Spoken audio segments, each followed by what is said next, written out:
Studio fotografi Rika sepi dan sunyi, hanya diterangi oleh cahaya temaram dari lampu yang bergantung di langit-langit. Panggung tempat Rika biasa berdiri saat pemotretan kini tampak hampa dan mencekam.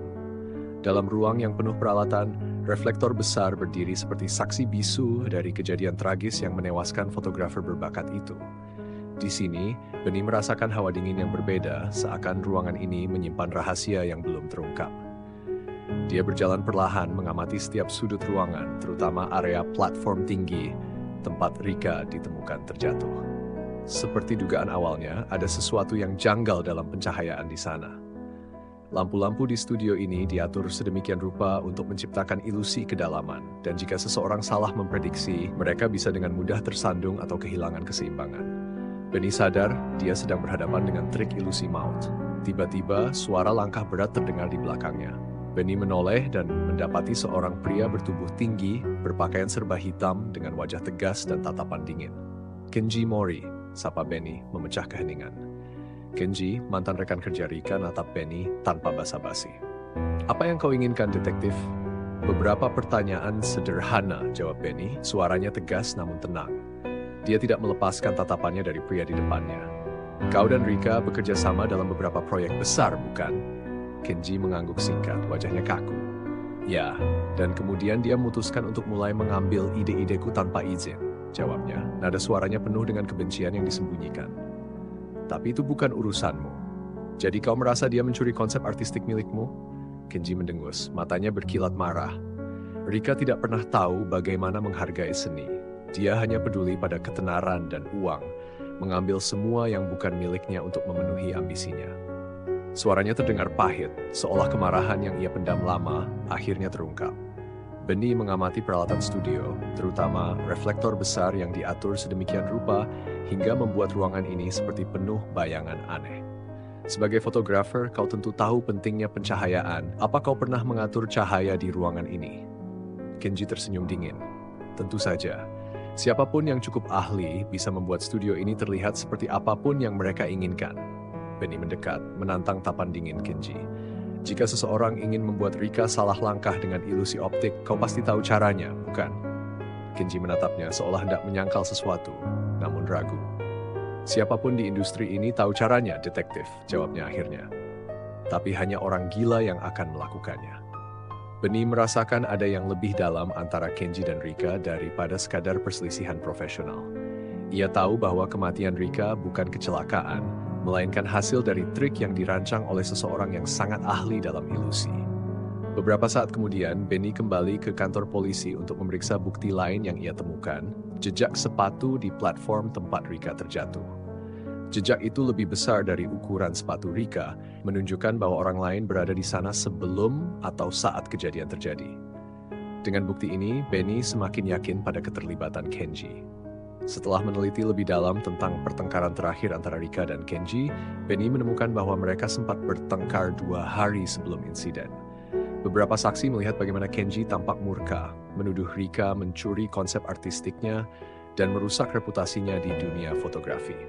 Pertengkaran itu berakhir ketika Rika meninggalkan tempat dengan wajah murka, sementara Kenji tetap di tempatnya, menahan emosi. Keesokan harinya, Beni kembali menemui Kenji di studionya sendiri untuk mengonfrontasi bukti baru yang dia temukan. Kali ini, Beni langsung menunjukkan foto jejak sepatu di platform tinggi. Apa kau tahu bahwa ada jejak kaki di platform itu yang ukurannya tak sesuai dengan sepatu Rika? Tanya Beni, menatapnya dalam-dalam. Kenji terkejut, namun mencoba menyembunyikannya. Jejak kaki?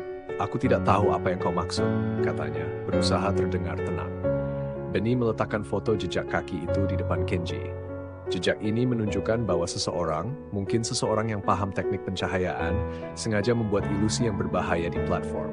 Kau tahu apa artinya ini, bukan? Kenji menelan ludah. Wajahnya mulai menunjukkan ketegangan yang tak bisa lagi ia sembunyikan. Ilmu ini bisa dilakukan oleh siapa saja yang ahli, jawabnya defensif. Benar, Beni berkata dengan tenang. Tapi hanya ada satu orang yang memiliki motif kuat, seseorang yang merasa dikhianati dan dihancurkan oleh Rika. Kenji terdiam, mata berkilat marah dan sakit hati yang akhirnya tak bisa ia sembunyikan lagi. Dia menghancurkan hidupku, ujarnya dengan suara pelan namun penuh kebencian. Aku hanya ingin dia merasakan apa yang aku rasakan. Aku tahu dia sering naik ke platform itu. Jadi aku atur cahayanya. Aku tahu itu akan membuatnya kehilangan keseimbangan. Tapi aku tidak pernah berpikir itu akan berakhir seperti ini. Pengakuan itu keluar dengan lirih namun jelas, menguak segala rahasia yang terpendam dalam hati Kenji. Benny menatapnya dengan tatapan iba namun tetap tegas. Kadang, kebencian membuat kita melakukan hal-hal yang tak terbayangkan. Tapi pada akhirnya, kita harus bertanggung jawab atas pilihan kita. Kenji tak berkata apa-apa lagi. Wajahnya kini kosong, seakan seluruh energinya terkuras habis oleh penyesalan. Benny menatap pria itu dalam diam, menyadari bahwa keadilan telah menemukan jalannya, meski terbungkus dalam keheningan yang menyakitkan. Saat Benny berjalan keluar dari studio Kenji, ia merasakan hujan yang turun dengan deras. Hujan yang seakan-akan ingin membersihkan seluruh kepahitan dan dendam yang menyelimuti malam itu. Dan untuk sejenak, ia berharap bahwa tak ada lagi ilusi kelam yang tersembunyi di balik lensa kehidupan. Benny melangkah keluar dari studio, merasakan udara dingin yang segar di wajahnya. Hujan masih turun, membasahi jalanan Tokyo yang berkilau oleh lampu-lampu kota. Saat ia berjalan, pikirannya dipenuhi dengan semua yang telah terjadi, dari kematian Rika hingga pengakuan Kenji. Setibanya di kantor polisi, Benny mengumpulkan semua bukti dan kesaksian yang telah dikumpulkan.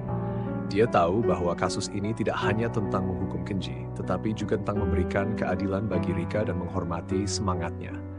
Dengan hati-hati, ia menyusun laporan yang menjelaskan semua fakta, mulai dari hubungan Rika dan Kenji hingga cara kematiannya yang tragis.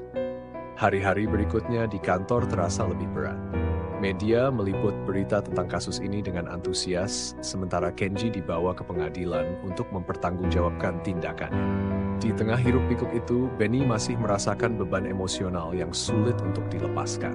Suatu malam, setelah hari yang panjang, Benny duduk di depan piano di kantor memainkan melodi yang lembut. Musik mengalir dari jarinya, membawa kembali kenangan tentang Rika, senyum dan semangatnya. Dalam keheningan malam, ia berjanji untuk selalu melindungi keadilan dan mengungkap kebenaran, tidak peduli seberapa rumit atau berbahayanya. Ketika melodi terakhir mengalun, Benny merasa seolah-olah ilusi yang mengelilinginya mulai pudar. Kebenaran telah muncul, membawa cahaya ke dalam kegelapan, dan meskipun jalan di depan mungkin masih berliku, ia yakin akan mampu menapakinya.